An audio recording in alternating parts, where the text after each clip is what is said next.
marks 130 days till November 4th. We now continue with our political panel, Dennis Prager, John Fund, and Kirsten Powers. John McCain's got some problems. I mean, he hasn't defined a vision for America. He hasn't been consistent on the issues. There hasn't been a core that he believes in. He's trying to satisfy his right-wing base. Well, I think he has certainly changed his positions on quite a few things, and I'm amazed that people still continue to insist that he's this straight-talking maverick who, you know who he is. I don't know who he is. Does he support comprehensive immigration reform, or did he get the message and he's only going to focus on the border? Because he doesn't seem to be able to figure that out. Does he have a health care plan? Does he have an economic? I think that he, on offshore drilling, he opposed offshore drilling, and now he supports offshore drilling. You know, it's like, it's not this idea that he has this central core. I just don't see it. And now he's open to drilling in ANWR all of a sudden. Dennis Prager, you can't be happy with all these changes. How do you know what you're going to get with John McCain if he keeps changing his view every 10 minutes? Well, I think, let's be honest for a moment, John McCain has a lifetime of being known to the American people. And what? unless you believe that John McCain is a schizophrenic, whatever position he may take in a political campaign, I think that honest people, left or right, know who John McCain is. No matter what his position is, even if it changes? Pretty much. Well, yeah, first of all, on offshore drilling, do you disagree with the fact that he talks about comprehensive immigration reform when he goes into a meeting with Hispanics and says one thing and then says another thing to everybody else? Well, everybody has... What? Look, what part of that don't you understand?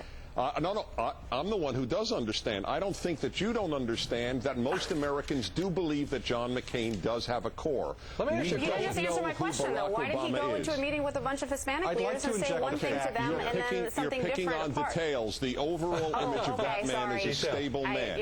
I actually don't do that. Don't get bogged down in the details. John Fund, let me ask you a question. Would John McCain today vote for McCain-Kennedy?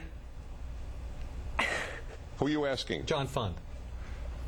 I'd like to inject a fact here. No, would he vote for McCain-Kennedy now, do you think? Gasoline is now $4. You're ignoring my question. Why are you ignoring me?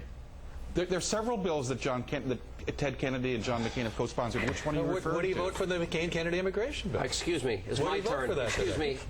Go ahead.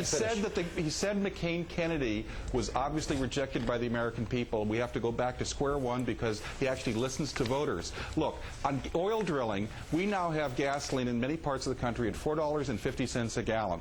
John McCain's response is, the facts have changed. I've changed my mind. To Senator Obama, he says, when the facts change, what do you do? You simply go with a completely discredited position. What may make sense at $2 a gallon may not make sense at $4.50 a gallon. That's called adapting to reality. I think that's very well said. You know, Kirsten, let me follow up on John's point here. Okay. One of the biggest criticisms Democrats, liberals have had against President Bush, that he wasn't flexible, that he would never change his mind. He wouldn't listen to advice. It took him too long to, take on the surge strategy. But he did it, and things got better. Hang on a second.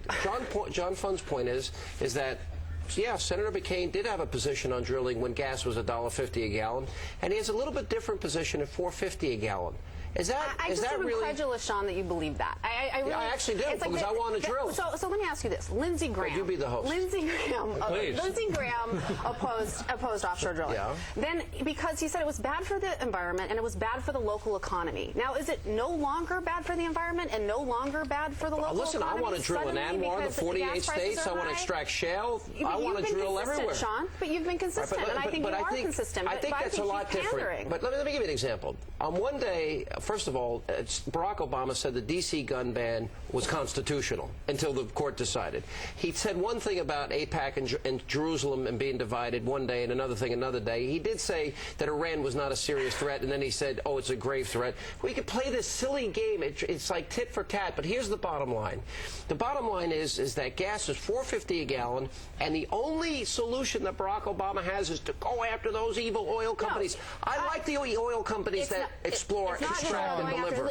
Look, we know Sean, that even in the best case scenario with offshore drilling, it's a long time. It's not we're going to have oil tomorrow. Right. So the point is, hang on a second, John. both Barack Obama is saying, instead of doing that, let's put our resources into developing alternative energy. Let me go back to Dennis Prager. Dennis, I think of World War II.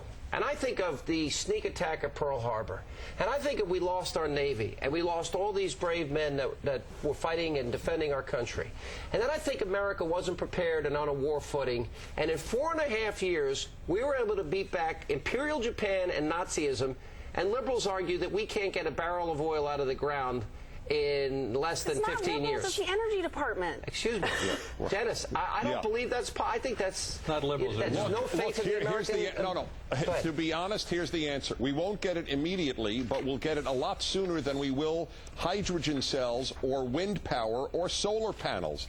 That's the reality, and we can all differ on opinion, but I go nuts when we differ on reality. The reality is we will get much more oil much sooner if we drill in utterly remote locations that affect no one, and the caribou mate better when there are pipelines. Boy, thank you. I didn't know you were an expert on caribou mating. John will give you the last word. The reality is the Brazilians are drilling offshore. Brazilian environmentalists are fine with that. The Mexicans are drilling offshore. Mexican environmentalists are fine with that. If we wait another 18 months, the Chinese, using Cuban help, are going to be doing horizontal drilling into the oil that's near Florida. That oil is going to be sucked out like a straw if we don't do something about it. That's the reality. The foreigners are all drilling. We need to, too. Guys, good to see you all. Thank you all for being with us. You have a great weekend. And in